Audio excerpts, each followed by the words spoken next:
I wanted to start today a read aloud. I understand there's probably some other teachers that are also doing a read aloud. If you have me for intervention, this is a book that we were reading. And rather than just start in the middle of the book where my intervention is at, if anyone else wants to listen and read along with, then you can.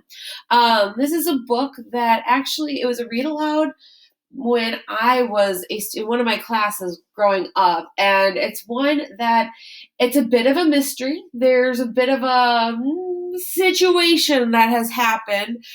It gets going. There's some information to get it started, but then what gets going, it's pretty interesting. And then there's also a sequel to it, which might be perfect. I don't know how long we're going to be virtual schooling versus in class, but I figured if we're going to be in virtual school long enough, then I've got two books to read through, and they're both really good within the series because there's a bit of mystery, a bit of suspense. There's a teeny tiny bit of romance. When I say teeny tiny, it's just like, he kind of likes this one person. Yeah, you'll see where it goes, but it's got something for everyone. So if you're someone that had me for intervention, we were on page 81, so we still have more than half the book to go. So if you're from intervention, you might want to kind of keep an eye for that, and I'll try and put it in the name.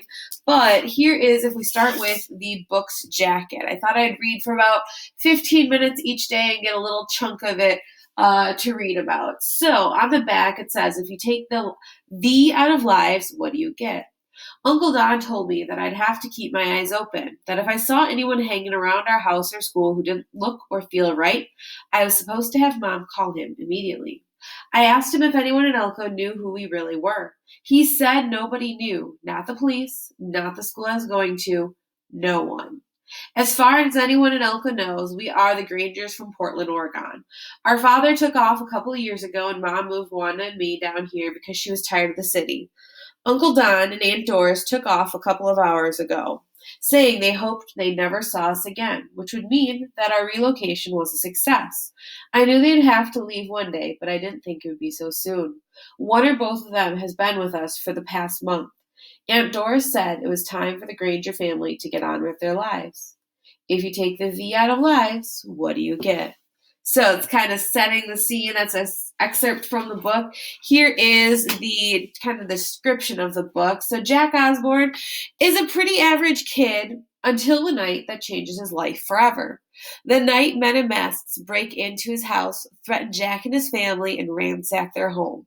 The same night, Jack discovers that his father has been arrested for drug trafficking.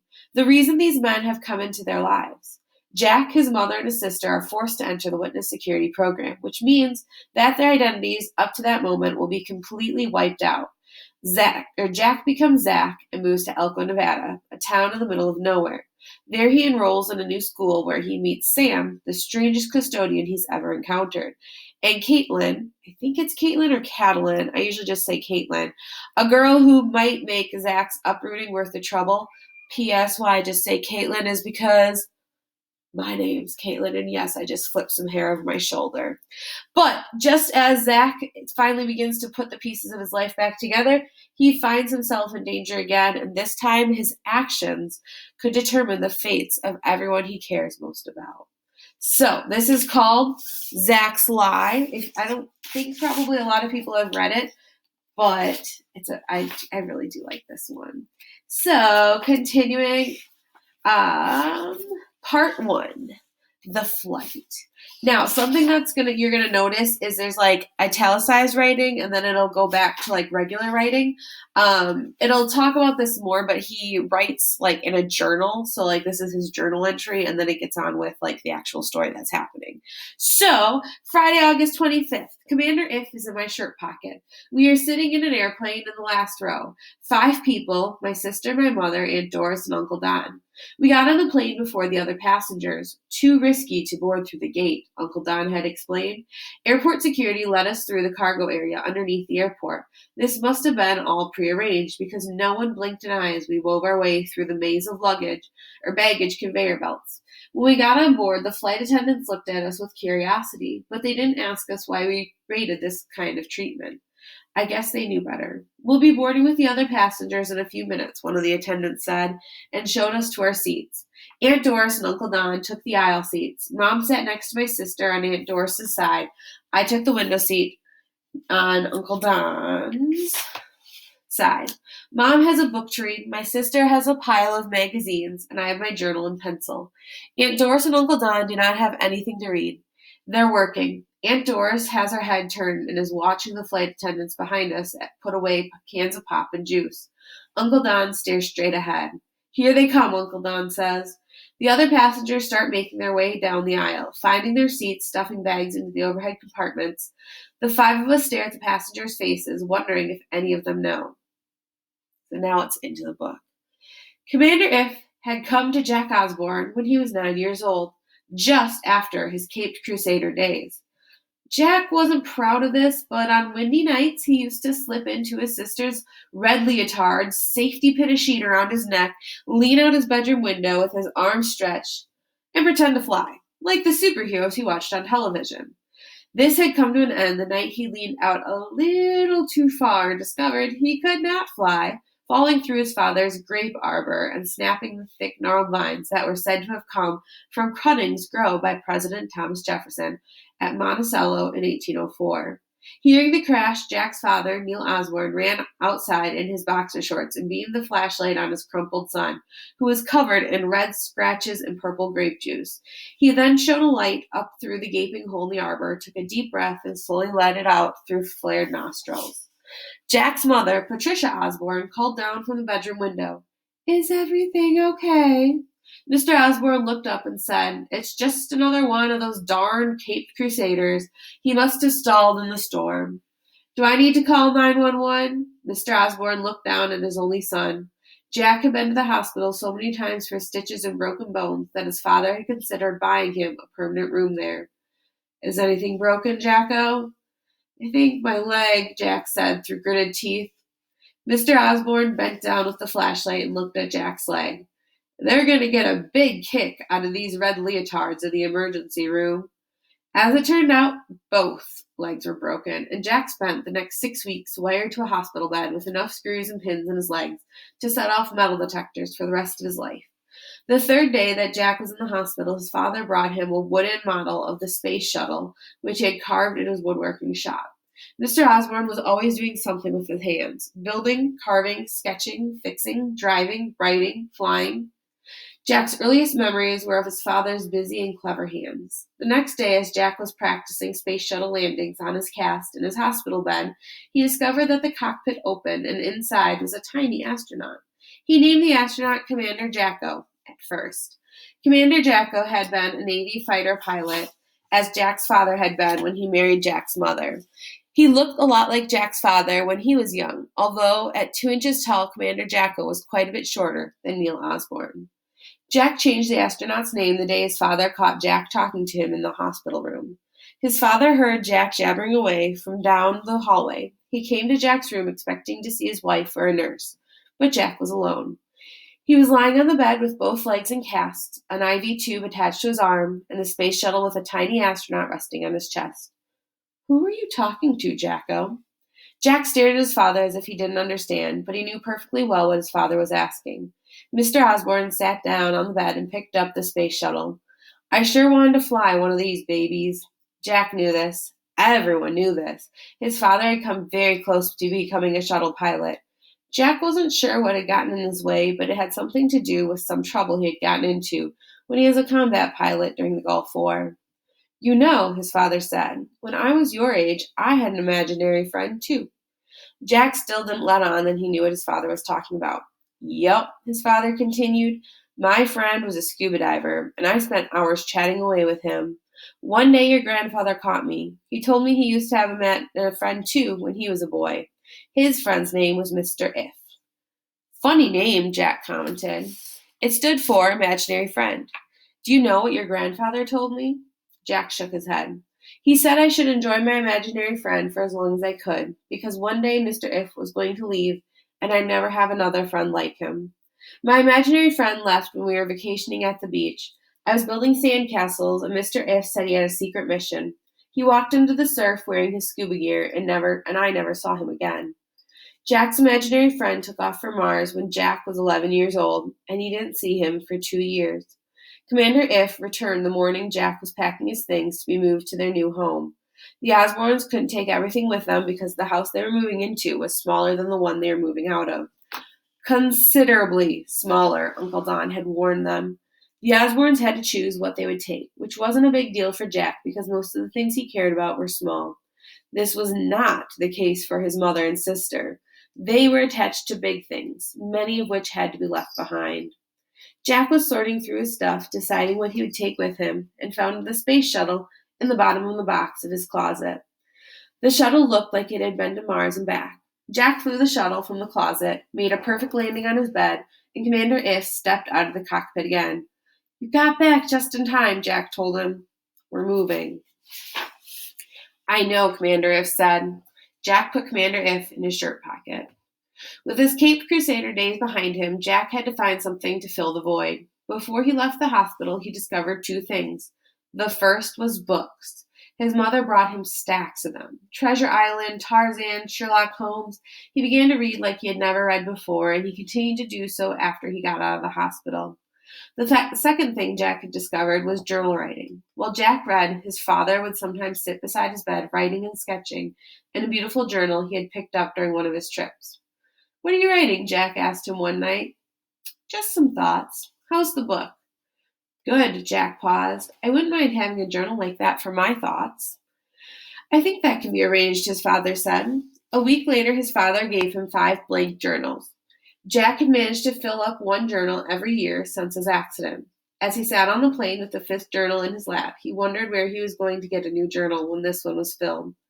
"Our flying time to Salt Lake City will be 2 hours and 50 minutes, the pilot announced over the intercom.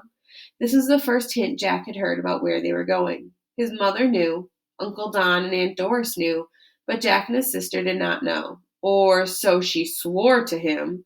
But Jack suspected his mother had told her. "Will that be our final destination?" Jack asked Uncle Don. "No." "Are we catching a connecting flight in Salt Lake?" "Just relax, Zach," Uncle Don said. Zach.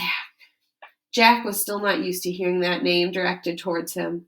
They had chosen the name Zach because it sounded like Jack. "In case you slip up," Uncle Don had told him, "you can claim you said Zach and not Jack." His sister had gotten to pick her own name. She had chosen the name Wanda, which didn't sound anything like her real name, Joanne. Jack complained that it wasn't fair, that she got to pick her name and he didn't. "Wanda is older than you," Aunt Doris explained. "She's less likely to slip up." His mother, who had renamed herself Mary, sided with Aunt Doris, pointing out that Jack hadn't picked out the name Jack either. "Your father named you," she said. "If anyone slips up, it'll be Wanda, not me," Jack had said, defending himself. Actually, he didn't mind being called Zach. He would just have felt better about it if he had chosen the name himself. The airplane pushed back from the terminal and began taxiing towards the runway. The last time Jack had flown, he sat in the jump seat behind his father in the cockpit. Not today, Jack thought. Not ever again. The Osborns were the Grangers now. Zach Granger looked in his shirt pocket. Commander If was nodding in agreement. As the airplane took off, Zach began to read through the brief journal entries of the past month. There were only 2. Chapter 2. Monday, July 24th. You can see by the font he's now writing in his journal. "Men broke into our house last night. I'm racking my brain wondering if there's anything I could have done to stop them. Where was the Caped Crusader when I needed him? Dad would have done something if he had been there. But they're saying he's the reason the men came into the house." Back to the book now. Jack had been sound asleep when the man clamped his hand over Jack's mouth. "Make one sound and you will die," the man whispered. To prove the seriousness of his words, he held the point of his knife an inch from Jack's right eye. Jack wet himself. The man was dressed in dark clothes. He wore a ski mask over his head and surgical gloves on his hands. "Turn over on your stomach." Jack did as he was told. His arms were wrenched behind his back. He heard tape being torn. His wrists were bounded together, and then the man flipped him back over and slapped a wide piece of tape over his mouth. Jack felt a mixture of terror, anger, and shame at his helplessness. His stomach heaved. None of that, the man hissed, sitting him up. Breathe through your nose. Deep breaths. Jack tried, but it found very difficult because he was shivering uncontrollably. Stand up. We're going downstairs. Jack swung his legs out of bed, but they were shaking so badly he couldn't stand. Where are his mother and sister? The man jerked him to his feet and half dragged him down the stairs. His mother and sister were sitting on the sofa in the living room, both of them bound and gagged. The man pushed Jack onto the sofa next to his mother. The only light in the room came from the small lamp on the end table. 3 men with ski masks stood off in the shadows, looking at them silently. After what seemed like a very long time, one of the men stepped forward with a cell phone in one hand and a gun in the other. He knelt in front of Mrs. Osborne. In a moment, this phone will ring. He spoke very deliberately, as if he were reading from a prepared script. I will answer it. He pointed the gun at Joanne's head. She began sobbing. He ignored her. I'm going to remove the tape from your mouth, Mrs. Osborne. When I do, you are not to say a word. Do you understand? She nodded. With a quick movement, he tore the tape off. Mrs. Osborne winced in pain, but she did not cry out. After I answer the phone, I will hold it to your ear, and you are to say, they will kill us if you talk. Nothing more. Say it now. They will. She couldn't seem to get the words out. Get her a glass of water, the man ordered. One of the other men walked into the kitchen. He did not turn the light on. Jack heard the cupboard open and water running in the sink. When he returned with the water, the man with the pistol held the glass to Mrs. Osborne's lips without moving the gun away from Joanne's head. Some of the water dribbled onto Mrs. Osborne's nightgown. Better? The man asked. Mrs. Osborne nodded. Good. They will kill us if you talk. Repeat the words. They will kill us if you talk. The words were shaky, but clear. Now we will wait, he said, still pointing the gun at Joanne's head. The Osbornes jumped when the phone finally rang. The man let it ring 3 times before flipping it open and holding it to his ear. He listened for a moment and then held the phone to Mrs. Osborne's ear. They heard Neil Osborne shouting through the tiny speaker, Patricia? Is that you, Patricia? Are the kids there? Are you all right? The man cocked the gun. Patricia Osborne closed her eyes tightly. They will kill us if you talk, she said quickly. The man flipped the phone closed. What now? She asked. We will wait. He backed into the shadows. Who are? A man came up behind her and put a fresh strip of tape over her mouth.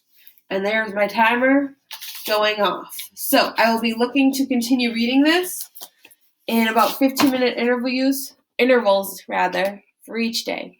Have a good day, guys. Bye.